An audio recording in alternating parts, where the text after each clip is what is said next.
The text arrived while I was finalizing plans for the community center's Thanksgiving dinner. Spending the holiday at Amanda's this year. With everything that happened at the summer BBQ, we think it's best you skip this one. We want a peaceful holiday. My mother's words glowed on my phone screen, each one a fresh reminder of where I stood in our family hierarchy. I'm Catherine Mitchell, 34, and for the first time in my life, I've been officially uninvited from our family Thanksgiving. The summer BBQ incident my mother referenced. I'd simply called out my sister Amanda for lying about using my deceased husband's life insurance money to fund her lifestyle blog. Apparently, pointing out theft was considered starting drama in our family. Perfect, I typed back, my fingers steady despite the emotion building in my chest. Hope you all enjoy your peaceful holiday. My mother's response was immediate. Don't be like that, Catherine. You know how sensitive your sister is about money right now. I set my phone down and looked around my kitchen, where I'd been planning to prep dishes for our family gathering. The counter was covered with grocery lists and recipe cards. Traditions I'd maintained even after losing James 2 years ago. My sister hadn't just taken his money, she'd stolen the last connection I had to our shared holiday memories. The community center's director, Michael, called just as I was about to sink into self-pity. Catherine, please tell me you're still coordinating the Thanksgiving dinner. We've got twice as many signups as last year. I glanced at my mother's text again, then at the lists I'd made. Actually, Michael, I think I can do more than coordinate. I'm completely free that day. Really? That would be amazing. The kids from the youth program are hoping you'd be there. They love your stories. For the first time that morning, I smiled. The community center had become my sanctuary after James passed, a place where I could channel my grief into something meaningful. While Amanda posted about living her best life with my husband's money, I've been quietly building a community of people who actually cared about making a difference. That evening, my phone buzzed with a call from my father. Princess, your mother told me about the text. Don't you think you're being a bit stubborn? Amanda's going through a lot right now. Is she, Dad? Is running a lifestyle blog and buying designer clothes with my dead husband's money really going through a lot? That's not fair. She's trying to build a career. No, what's not fair is everyone pretending what she did was okay. What's not fair is uninviting me from Thanksgiving because I refused to play along. We're not uninviting you, he sighed.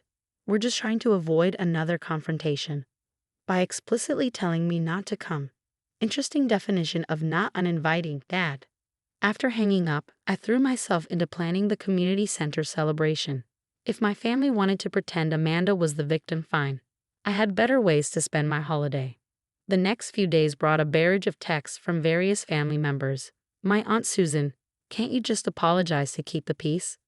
Cousin Beth, Amanda's really hurt that you accused her publicly. Even my grandmother chimed in. Family should forgive each other, dear. Not one of them mentioned the actual theft. Not one questioned why Amanda had access to James's insurance money in the first place, or why she felt entitled to use it for her social media career. The pattern was familiar. Amanda does something terrible. Everyone rushes to protect her feelings, and I'm cast as the villain for pointing out the obvious. A week before Thanksgiving, Amanda herself posted a long Instagram story about toxic family members and choosing peace over drama. Her followers flooded her comments with support, none of them knowing she was talking about the sister whose dead husband's money funded her perfectly curated posts. I channeled my anger into action. The community center's Thanksgiving plan expanded from a simple dinner to a full day of activities. I coordinated with local businesses for donations, organized volunteers, and arranged for professional photographers to document the event. Michael was thrilled, especially when I suggested inviting local media to cover our celebration. This could really help with fundraising, he said, eyes bright with excitement. Are you sure you want to take on so much? I know holidays can be tough since James. I'm sure, I replied, surprising myself with how much I meant it. It's time to make some new traditions. The day before Thanksgiving, my mother tried one last time. Amanda feels terrible about the money. She's willing to talk about paying you back if you'll apologize for embarrassing her at the BBK. I stared at the message, a strange calm settling over me. 2 years of watching my sister spend my husband's death benefit on Instagram props and designer clothes. 2 years of family members telling me to let it go and keep the peace, and now they wanted to negotiate. No need, I texted back. I've got plans for tomorrow. Enjoy your peaceful holiday. Then I turned off my phone and focused on finalizing details for the community center celebration. My family wanted peace. They could have it. I had something better planned, something that would show them exactly what they'd chosen to exclude me from, and more importantly, what I built without them. Little did they know, their peaceful Thanksgiving was about to become the talk of the town, and not in the way they'd planned. Thanksgiving morning dawned crisp and clear. While my family was probably gathering at Amanda's for their peaceful celebration, I arrived at the community center at 6 a.m., where a team of volunteers was already setting up. The main hall had been transformed with autumn decorations, long tables dressed in burgundy cloths, and handmade centerpieces created by the youth program kids. The local news crew will be here at noon, Michael announced, helping me arrange the welcome station. They're doing a special feature on community Thanksgiving celebrations. And guess who they want to interview? I looked up from the name cards I was organizing. Please tell me you're joking. Nope, they specifically asked to speak with the coordinator who turned a small community dinner into. He checked his phone, reading from an email, a testament to the true spirit of Thanksgiving. The irony wasn't lost on me. While my family had excluded me for causing drama, I'd be speaking on live television about bringing people together. By 11 a.m., the center was buzzing with activity. Local restaurants had delivered hot dishes, bakeries sent fresh pies, and volunteers streamed in with homemade contributions. The smell of turkey and spices filled the air, reminding me of past Thanksgivings, before James died, before Amanda's betrayal, before my family chose peace over justice. My phone had remained off since yesterday, but I knew what I'd find if I turned it on. More messages about keeping the peace, probably some passive-aggressive posts from Amanda about choosing happiness over negative energy. I didn't need to see any of it. The news crew arrived right on schedule. Sarah, the reporter, was immediately drawn to our story. "So you coordinated all of this?" she asked, gesturing to the bustling hall. "What inspired you to take a small community dinner and turn it into such a large celebration?" I thought about my mother's text about being uninvited for the sake of peace. "Sometimes," I said, looking directly into the camera, "when one door closes, you find a better one to open. This isn't just a dinner. It's about creating a space where everyone is welcome, where no one gets uninvited for speaking the truth." The interview continued as guests began arriving. Families from the neighborhood, elderly residents from nearby apartments, students who couldn't travel home. Everyone was welcomed with open arms. The youth program kids proudly showed off their centerpieces, telling anyone who would listen about the art classes we'd started last spring. Around 2 p.m., my phone started buzzing in my bag. I turned it on for coordinating with volunteers, but hadn't checked any messages. Now it was vibrating constantly. Curious, I glanced at the screen. The local news station had already posted clips from our celebration online. My interview was trending on their social media, and apparently, my family had seen it. There were missed calls from my parents, texts from various relatives, and a string of increasingly frantic messages from Amanda. "How dare you make this about you? Mom's crying because of your stunt. You're ruining everyone's Thanksgiving." I smiled and put my phone away. Let them see what they'd excluded themselves from. Let them watch as their dramatic daughter created something beautiful without them. The afternoon flew by in a blur of activity. We served over 300 meals, organized games for the kids, and even had an impromptu talent show where seniors from the community shared stories and songs. The photographers captured everything: the laughter, the hugs, the genuine joy of people coming together. "This is better than any family dinner I've been to," Michael commented, helping me serve pie. No drama, just pure celebration. No one had to be uninvited to keep the peace, I added, loud enough for nearby guests to hear. By early evening, our celebration had made it onto the evening news.